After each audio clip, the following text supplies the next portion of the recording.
man.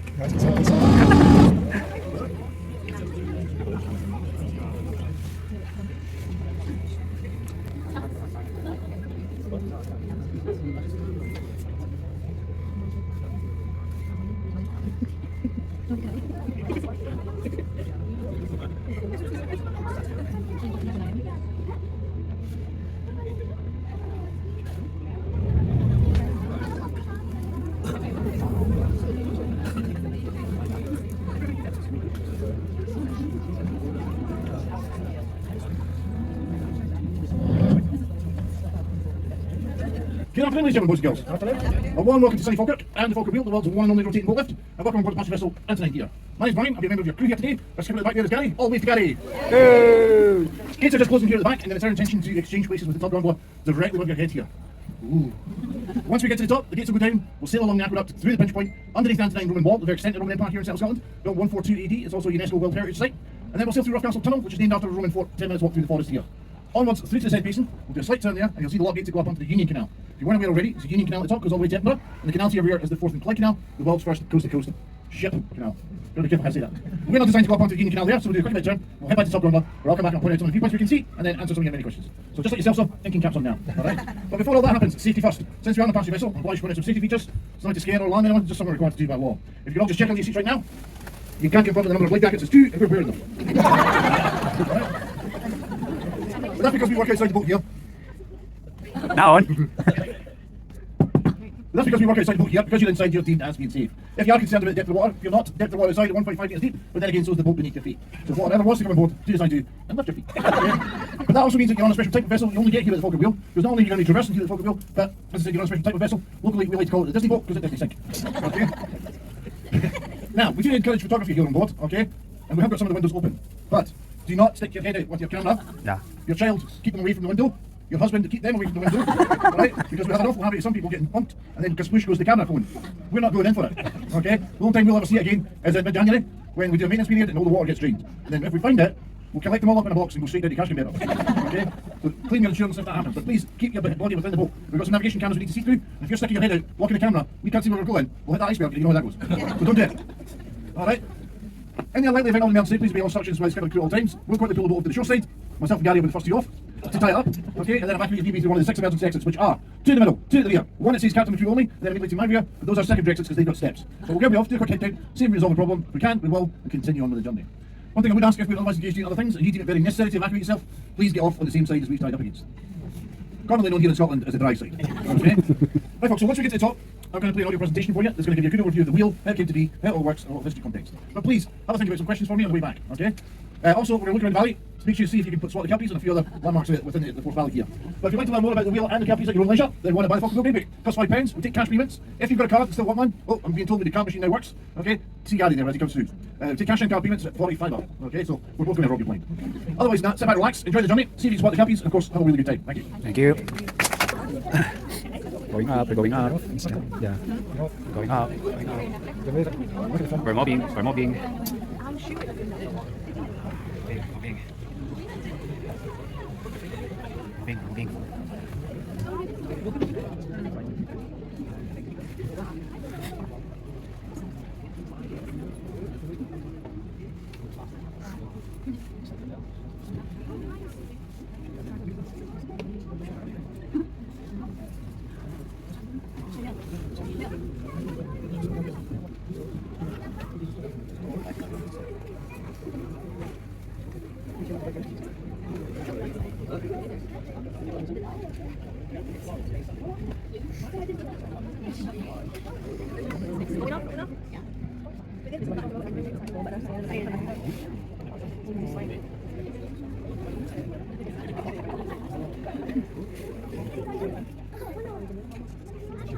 Ya, melihat. Dan mata sa baba.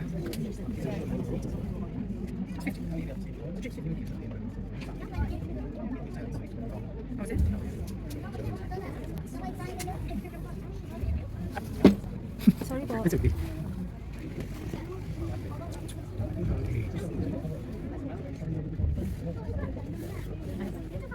Ready?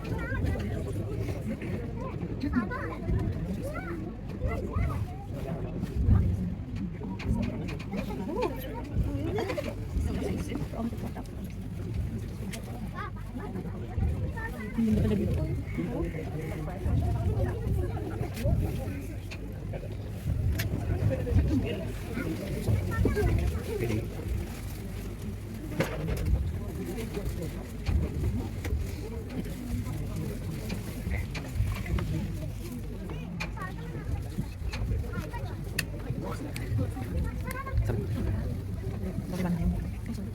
tayo sa upuan ni Vanessa.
For the next half an hour or so, we'll be up here 27 metres above our starting point on the Forth and Clyde Canal.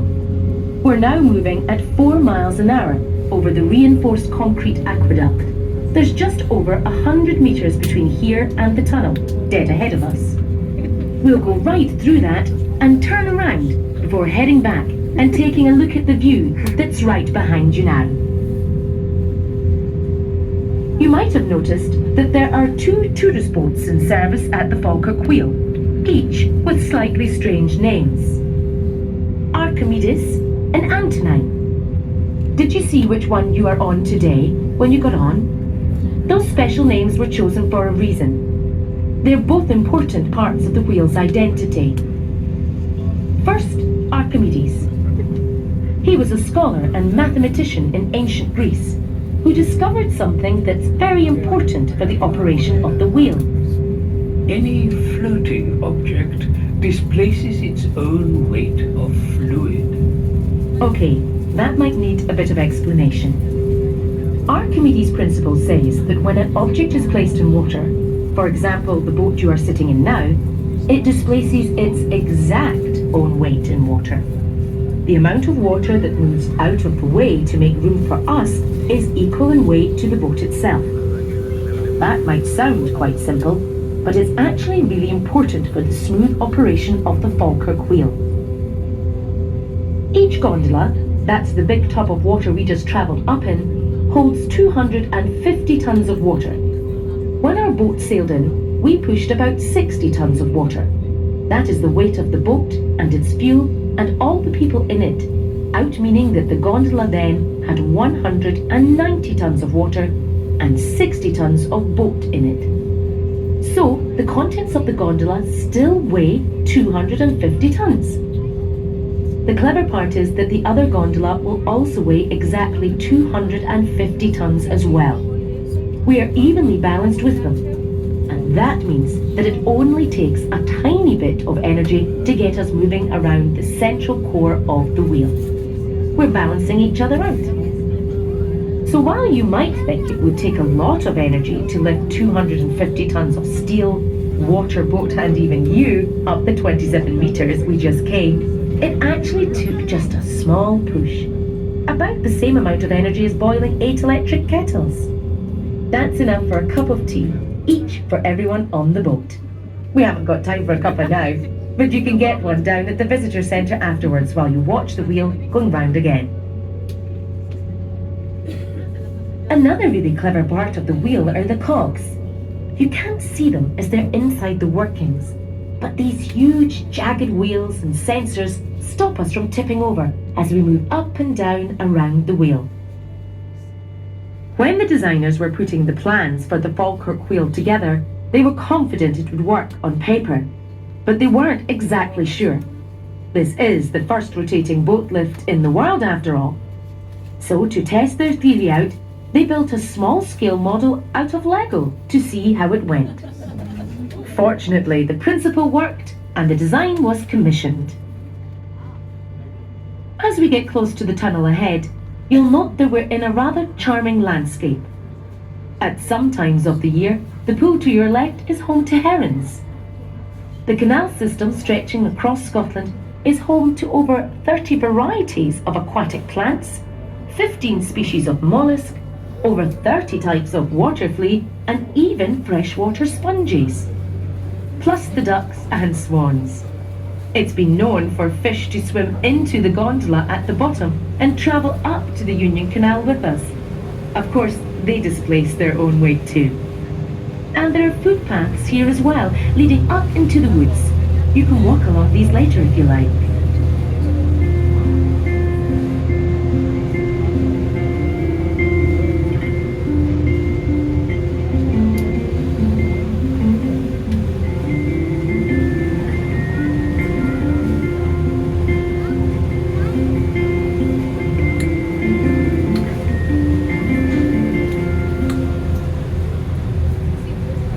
Right side of the boat as we enter the tunnel, you'll see a sign reading Rough Castle Tunnel. A castle? You can't see a castle near here. That's because we're about to travel underneath it. Well, almost. There's a Roman castle fort on the hill really quite close by. It was placed there around the year 143 AD as part of a network of military bases built by the Romans to defend the area. These forts were linked by a wall, running right the way across the width of Scotland. For a lot of its distance, this system of forts and walls follows the rough route of the Forth and Clyde Canal, linking the east and west sides of the country.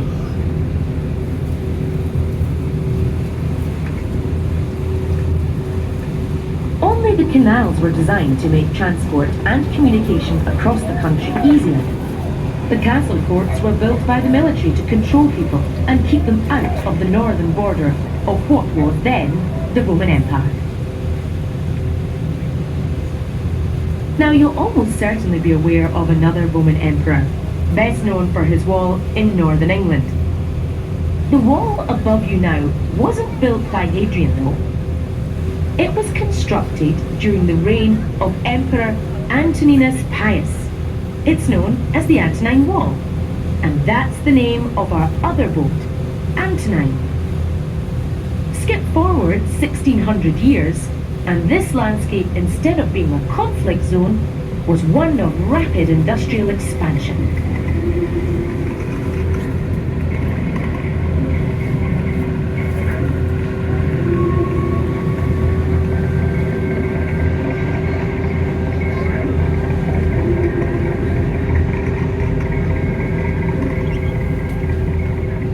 The Forth and Clyde Canal, that's the one behind us at the bottom of the lift, was started in the 1770s and followed the route originally surveyed by John Smeaton. It opened in 1790 and quickly became one of the most important trading and transport links across Scotland. It was the world's first sea-to-sea ship canal, joining the River Clyde and Glasgow in the west to the River Forth and the North Sea in the east. And the addition of the Union Canal, that's the one we're sailing on now, in 1822 meant Glasgow and Edinburgh were linked by waterways. This all meant that unprecedented amounts of trade were now possible, not only between Glasgow and Edinburgh, but also with the rest of Northern Europe and the world.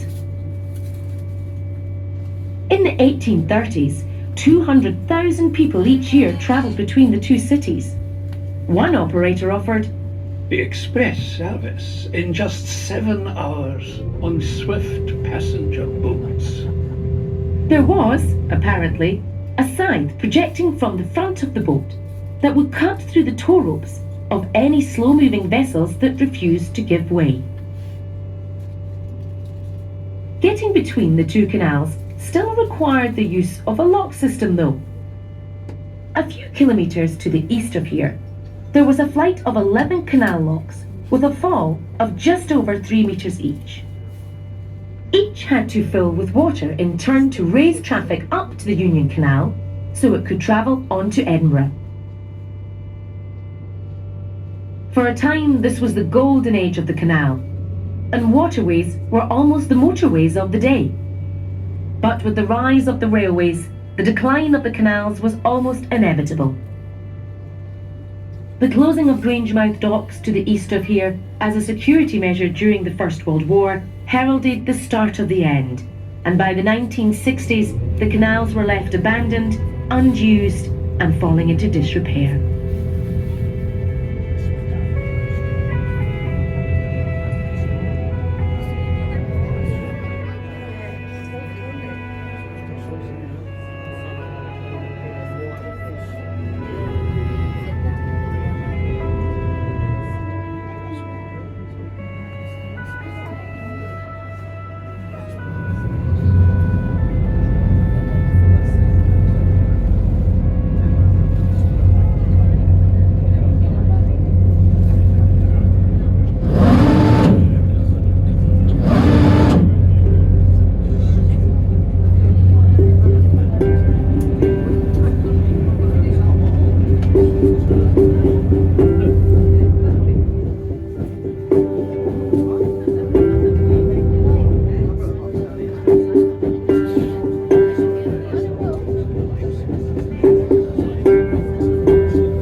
As we emerge out of the tunnel, you'll notice that we're in a much different landscape now. More intimate, and certainly not quite such grand views as on the other side. When we've turned around and gone back through the tunnel, you'll appreciate the views from there, looking out over central Scotland from a scenic vantage point. But for a moment, enjoy the canal side setting. The land around here is stunning and ready for exploration, if you're so inclined. From the visitor centre, there are 3 walks of different lengths exploring this area, including the remains of the Roman fort and the Antonine Wall. Ask for a map in the visitor centre, or you can hire bikes and make your way 6 kilometres east along. In fact, these locks were installed as part of the renovations to the canal system and the installation of the Falkirk wheel. The original Union Canal ended some 2 kilometres further on from here, where the flight of 11 like the canal from Falkirk to Edinburgh being over 50 kilometres long, there is a fall of just 2.5 centimetres between either end, all designed without a computer. It's important to remember that we're on part of a canal network that stretches right across Scotland, and in recent years it's been growing in popularity, thanks in part to projects like the Falkirk Wheel. But there's also been a rise in the appetite from the public for enjoying our historic waterways. There are 22 million visits a year to our canals, with people enjoying the towpaths, walkers, joggers and cyclists alike. On the water, people enjoy canoeing and kayaking, and canal boat holidays are increasingly popular at best. We came up with a practical, physical solution to the problem of how to link the 2 canals together. But we were driven by both the practical and the aesthetic. We wanted to create something sculptural that would give a sense of movement and rotation. Our wheel has some of the enduring qualities of a timepiece, precision engineering and intrinsic beauty, metal curves and movement in one composition.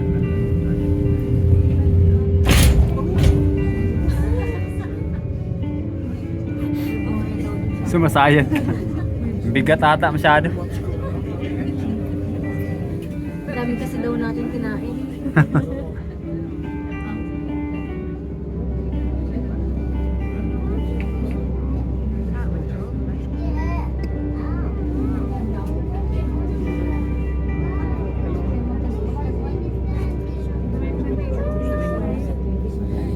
You might have wondered why we went to the trouble of creating the Falkirk wheel. You'll remember that the 2 canals had fallen into a state of disrepair in the late 20th century, and they weren't used for transporting goods or people anymore. It might have been easier just to fill the canals in and forget about them altogether. But then, in the late 1990s, It was realised that the redevelopment of these waterways could create what became known as a corridor of opportunity right across the central belt of Scotland. And there were plenty of enthusiastic volunteers too, who wanted to see their local canal brought back to life, rather than sitting there abandoned. The Millennium Link project saw these canals repaired and reopened, and at £84 million was Britain's most ambitious canal restoration project ever. In just 3 years, waterways were dredged, including removing 300,000 tonnes of silt, locks were replaced, 9 new locks built, and towpaths restored. There were also 35 new bridges and 5 kilometres of new canal. And it's been a huge success. Canal side investment has gone through the roof, over £400 million in the first decade alone, including 2,000 new waterside homes and 100,000 square metres of retail and commercial development. And very importantly for this region, 4,000 new jobs, all from a couple of canals. It's amazing to think what that kind of investment can do. But it wasn't possible to reopen the locks joining these 2 canals. They were filled in and now have blocks of flats built on them. So a new solution was needed, hence the Falkirk Wheel. Not only does it link the 2 waterways, but it gives us a chance to celebrate Scottish design and ingenuity once again. Okay, as we're coming towards the end of our time on this level, I just have time to share some of the facts and figures of the Falkirk Wheel. It was opened in May 2002 by Her Majesty the Queen, although she never actually rode it like you have today. There are 15,000 bolts in the structure, pressed into 45,000 bolt holes. And each one was tightened by hand. The 2 gondolas between them hold 1 million litres of water and can lift the weight of 100 elephants. And it does all that in just 5 minutes, using the power of a few electric kettles. Amazing, isn't it? If you were thinking of getting one for yourself, do be aware that the price tag comes at a whopping £20 million. We're heading back into the gondola now, so that we can rotate back down to the lower level, 25 metres below. This is a great place to take in the view if the Scottish weather has been kind to us today. You should be able to make out the Kelpies, Grangemouth and the Cranes at the Firth of Forth, along with the Ochil Hills and various other ranges. Your skipper might point some of these out to you as you descend. As we come to the end of this boat tour, it's impressive to think that the Falkirk Wheel wasn't actually built as a tourist attraction. There was no visitor centre here originally. It stands up proud and bold, emerging from the land as the skeletal frame of a long-lost prehistoric animal. It sits on a spine that connects the east and west coast of Scotland and says, "Scotland is whole once more." The wheel reverberates with the strength and passion, the vision and the imagination that have underpinned the very best of Scottish culture since the 1700s. And, more importantly, it stands as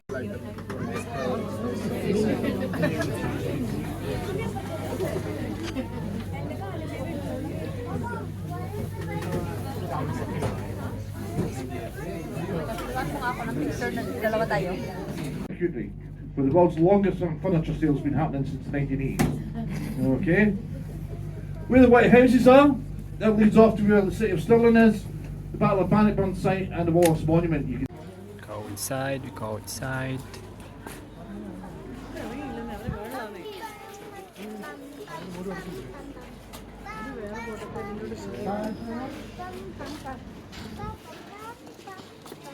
Thank you.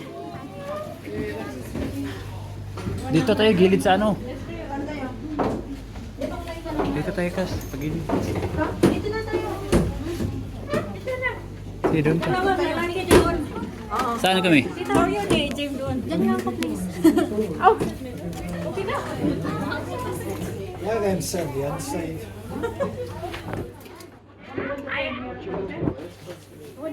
Okay. So we can get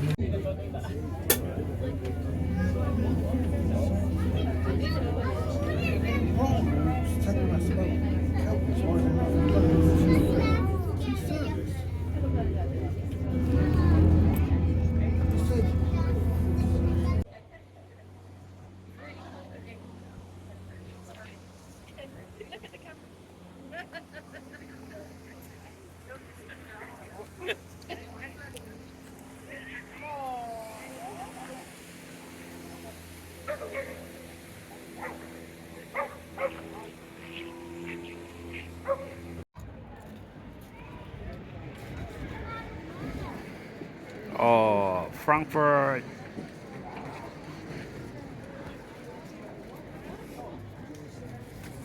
Can go to near the boat, okay, so we can take a picture.